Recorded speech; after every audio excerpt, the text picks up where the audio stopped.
So I was speaking to someone the other day who was saying, oh, I've got a little bit of extra belly fat. What do I do? How do I get rid of it? And I said, the first thing that you need to do is to think about your nutrition. And they said, no, because I don't eat junk. I don't eat rubbish. I eat good stuff. I eat healthy food. Which got me thinking, because that's something I still hear quite a lot. And there's obviously still this confusion between healthy and low calorie, or, this idea that if something is healthy or, eating clean or whatever, then it's low calorie or it won't make you put on weight. So I just wanted to go over the distinction between the two, because I think this is where a lot of people are still getting really confused. So to me, if something is healthy, that means it contains, nutrients and vitamins that are useful and helpful to your body.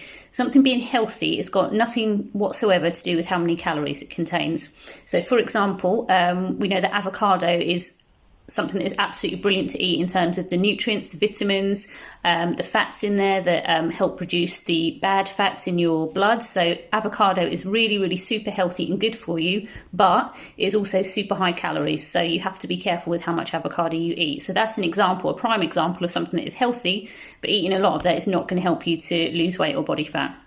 So I just wanted to go over the calorie deficit, the energy balance equation, and just kind of try and explain how this works in relation to what you eat. So you've probably heard of people talking about, calorie deficit, that's what we need to create. But what that actually is, just to put it simply, we have an energy balance equation. So every person has a certain number of calories they need to take into their body to be able to survive on a daily basis. And you can forget all these, nonsense about, a woman on average needs 2,000 calories and a man on average needs 2,500. That's nonsense. That's just an average guesstimate person. That's not you or me or anybody else. How many calories you need to take in on a daily basis depends completely on you as an individual. So it depends how much you weigh, what your activity levels are, what kind of job you do. So it's completely different from person to person. So if you've plucked one of these, random figures out of the air and you're working to that, it's not going to work for you. You need to first of all work out how many calories you need, which is a whole nother subject. But so energy balance equation, let's say that I need 2,000 calories a day to live on. If I eat 2,000 calories every day, I will stay steady. My weight won't go up or down because my energy balance equation is balanced. I need 2,000 calories. I'm taking in 2,000 calories. I stay on a level. If I consistently take in on a daily basis more than 2,000 calories, so let's say I take in 2,200 calories a day, every day or consistently, my energy balance equation is unbalanced. I'm taking in more than I actually need.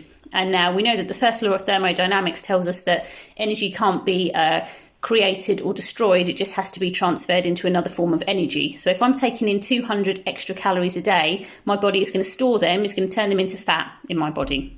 On the flip side, if I am taking in fewer than 2,000 calories a day, again, the energy balance equation is not going to be level. I'm going to be taking in fewer calories than I need.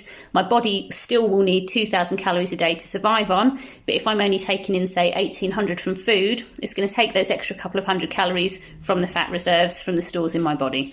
Okay, so your energy balance equation, tells us whether you're going to be gaining weight, losing weight, or staying on a level. So in terms of what you actually eat, just because something is healthy doesn't mean that it isn't high fat.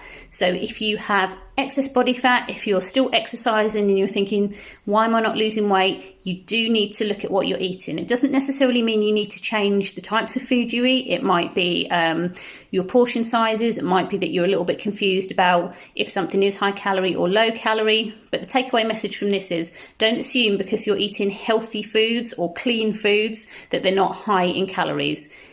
When it comes to losing weight, gaining weight, it's all about how many calories you're taking in and getting that balance right. So if you're struggling with that, have a look at your nutrition.